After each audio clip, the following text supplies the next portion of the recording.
Muḥammad Ali Ṣabbáq of Yazd.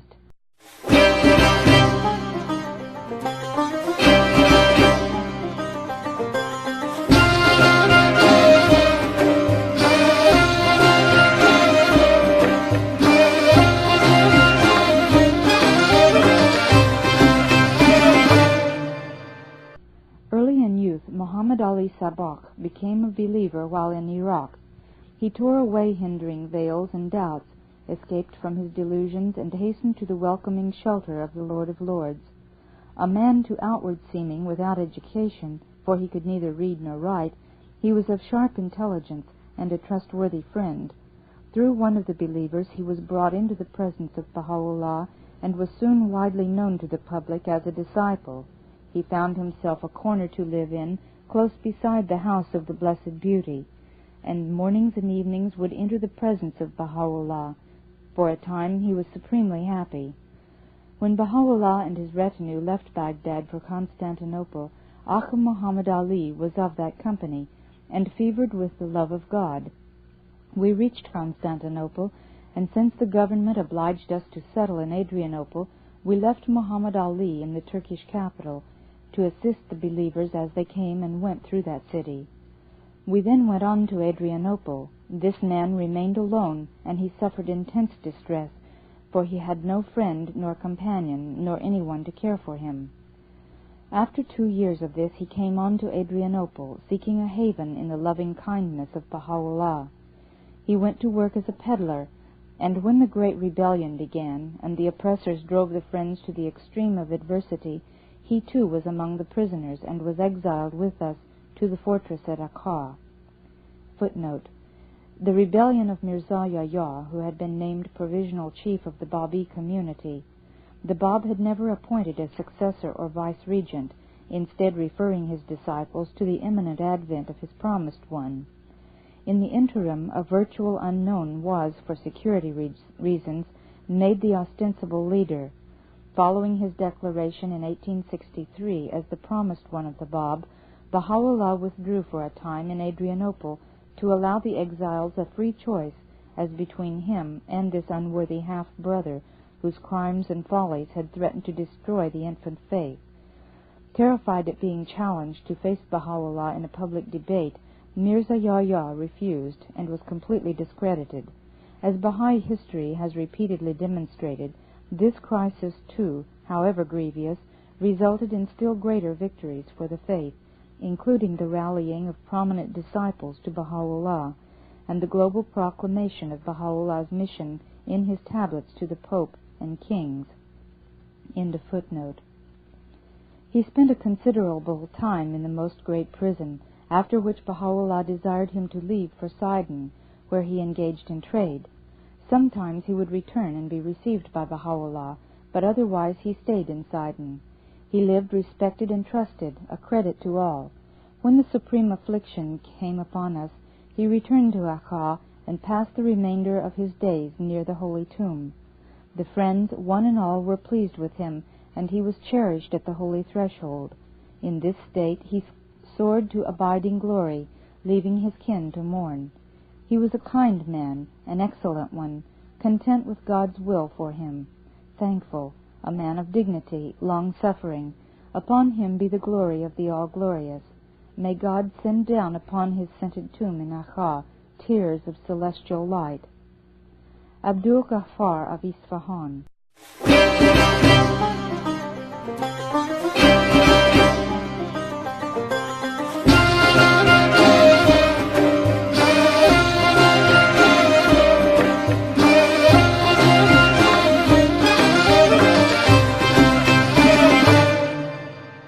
Another of those who left their homeland to become our neighbors and fellow prisoners was Abdu'l-Ghaffár of Iṣfahán.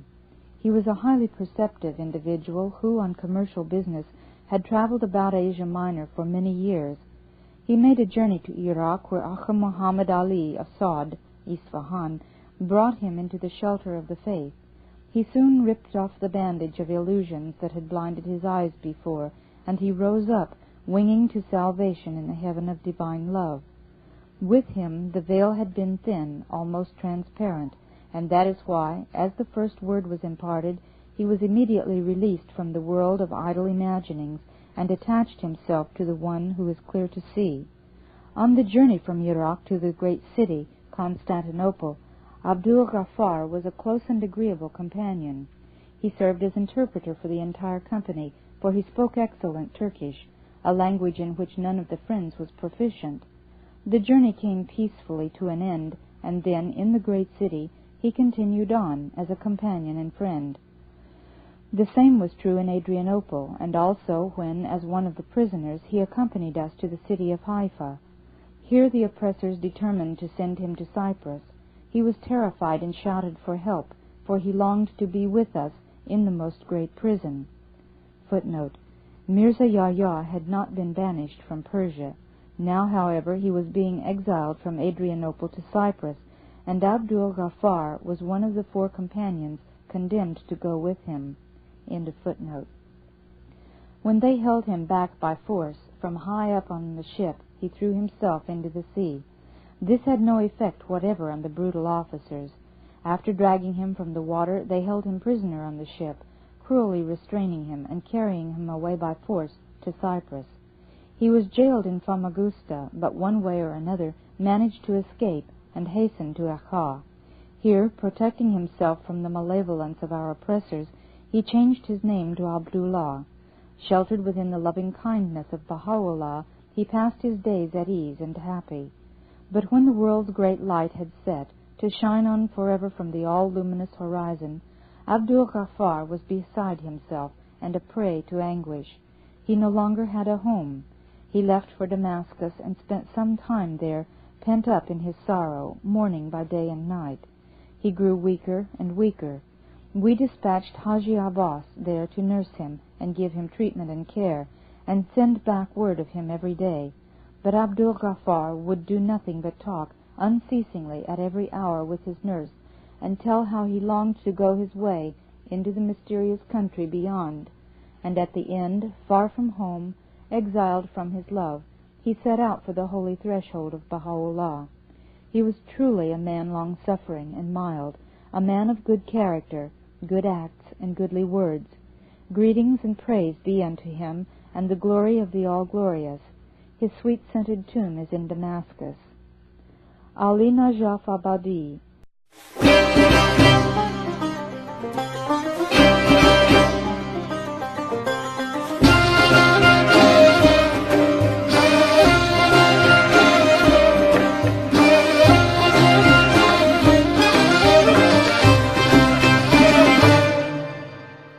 Also among the immigrants and near neighbors was Akha Ali Najaf-Ábádí.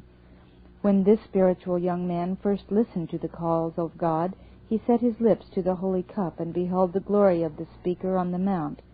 And when, by the grace of the light, he had attained positive knowledge, he journeyed to the most great prison, where he witnessed the substance of knowledge itself, and arrived at the high station of indubitable truth. For a long time he remained in and about the sacred city. He became the proverbial Habibullah, the merchant, and spent his days relying upon God in supplication and prayer. He was a man meek, quiet, uncomplaining, steadfast, in all things pleasing, worthy of praise. He won the approval of all of the friends, and was accepted and welcome at the holy threshold. During his latter days, when he felt that a happy end was in store for him, he again presented himself at the holy city of the most great prison. Upon arrival he fell ill, weakened, passed his hours in supplicating God. The breath of life ceased within him. The gates of flight to the supreme kingdom were flung wide.